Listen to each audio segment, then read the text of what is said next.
যে প্রতিশ্রুতি আমরা দিতে পারবো না সেই প্রতিশ্রুতি আমরা কোনোদিনও মিথ্যা ভোট পাওয়ার জন্য আমরা জনগণকে সেই আশ্বাস দেব না। আমরা যে প্রতিশ্রুতি রাখবো, যেগুলো করতে পারবো, বিশেষ করে সংস্কারের ক্ষেত্রে যে প্রতিশ্রুতিগুলো বাংলাদেশ জাতীয়তাবাদী দল ইতিমধ্যেই আরো আগেই ঘোষণা দিয়েছে, আমরা সেগুলো বাস্তবায়ন করার জন্য ঘোষণা দিয়েছি। জাতীয় ঐক্যমত্য কমিশনে ঠিক যেই বিষয়গুলো আমরা জনগণের সামনে উপস্থাপিত হবে, যেগুলো আমরা ঐক্যমত্য হয়েছি, সেগুলো আগামী জাতীয় সংসদে অবশ্যই আমরা সেগুলোকে পাশ করার মাধ্যমে জনগণের ইচ্ছা আকাঙ্ক্ষার প্রতিফলন ঘটাবো। আজকে আল্লাহর যে বিচার, যেই খুনি হাসিনা তাকে দেশে আসতে দেয় নাই, যার কারণে ওনার যে রোগ সেটির উনি সুচিকিৎসা না পাওয়ার ফলে 2014 সালের ভুয়া প্রার্থীবিহীন নির্বাচনের সময় যখন তিনি গ্রেফতার হন, তখন জেলখানায় ওনার চিকিৎসার যে ঘাটতি হয়েছিল, সেই ঘাটতির কারণে ওনার পরবর্তীতে ক্যান্সার রোগে উনি আক্রান্ত ছিলেন, সেটি আরো ঘোরতর খারাপের দিকে যায় এবং পরবর্তীতে উনি জেল থেকে মুক্তি পাওয়ার পরে দেশের বাইরে চিকিৎসার জন্য যান, তাও বহু কষ্টে ছিলেন এবং সেখান থেকে আমরা ফেরত আসতে দেই নাই, কারণ বাংলাদেশে আসলে হায়াত মত আল্লাহর হাতে, কিন্তু যে চিকিৎসাটি উনি পাচ্ছিলেন সেই চিকিৎসাটি উনি পাইতেন না। শেষ মুহূর্তে ওনার যে দুঃখ কষ্ট সেটি উনি হয়তো মুখে বলতেন না, কিন্তু আমরা সবসময় ওনার আচার আচরণ বা ওনার মধ্যে লক্ষ্য করতে পারতাম। আমি রাজনীতিতে সক্রিয় হওয়ার পর এখন আমি বুঝতে পারি এই কষ্টটা কিসে, এই কষ্টটা কেন। এই যে এত দীর্ঘ বছর ধরে উনি রাজনীতি করেছেন, আপনাদের সাথে ওঠা বসা চলাফেরা করেছেন, কিন্তু শেষ বেলায় উনি নিজ মাতৃভূমি দেখতে পারলেন না, নিজ বাবা মার কবর জিয়ারত করতে পারলেন না। ওনার এত যে দীর্ঘ পরিচিত মানুষ রয়েছে, বন্ধু বান্ধব আত্মীয় স্বজন রাজনৈতিক সহকর্মী, তাদের সাথে দেখা হলো না। এই কষ্টটা তাকে কেন নিয়মিত ভোগাতো, এটা এখন আমি বুঝতে পারি যে এর থেকে আসলে মরে যাওয়াটাই উত্তম। কারণ আমি যদি জানি যে আমি আমার মাতৃভূমিতে আর যেতে পারছি না বা যেতে দেওয়া হবে না, তাহলে সেই কষ্ট আসলে বিশাল একটি কষ্ট।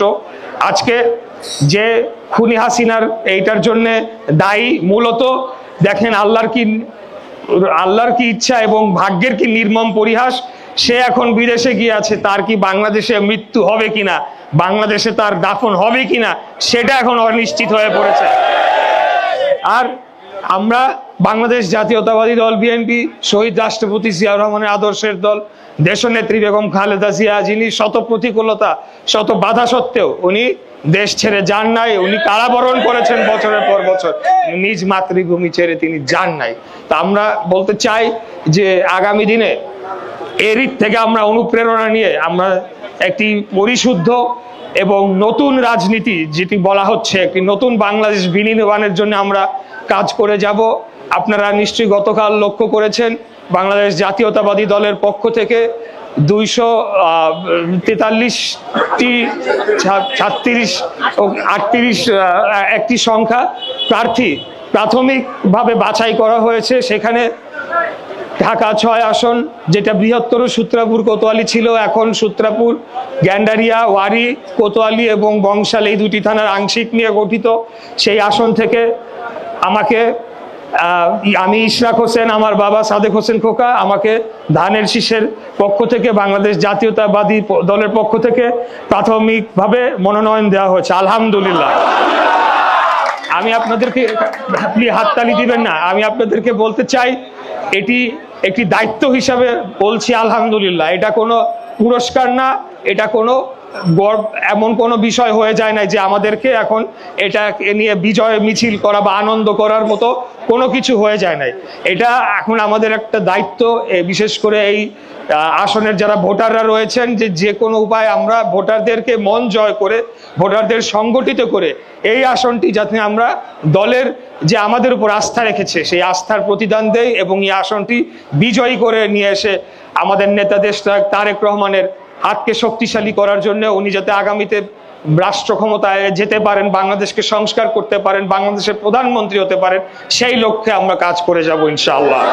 এবং আমরা জনগণের প্রতি আমাদের যে গুরু দায়িত্ব থাকবে আগামীতে, সেটি আমরা অক্ষরে অক্ষরে পালন করব। যে প্রতিশ্রুতি আমরা দিতে পারবো না সেই প্রতিশ্রুতি আমরা কোনোদিনও মিথ্যা ভোট পাওয়ার জন্য আমরা জনগণ সেই আশ্বাস দেব না। আমরা যে প্রতিশ্রুতি রাখবো, যেগুলো করতে পারবো, বিশেষ করে সংস্কারের ক্ষেত্রে যে প্রতিশ্রুতিগুলো বাংলাদেশ জাতীয়তাবাদী দল ইতিমধ্যেই আরো আগেই ঘোষণা দিয়েছে, আমরা সেগুলো বাস্তবায়ন করার জন্য ঘোষণা দিয়েছি।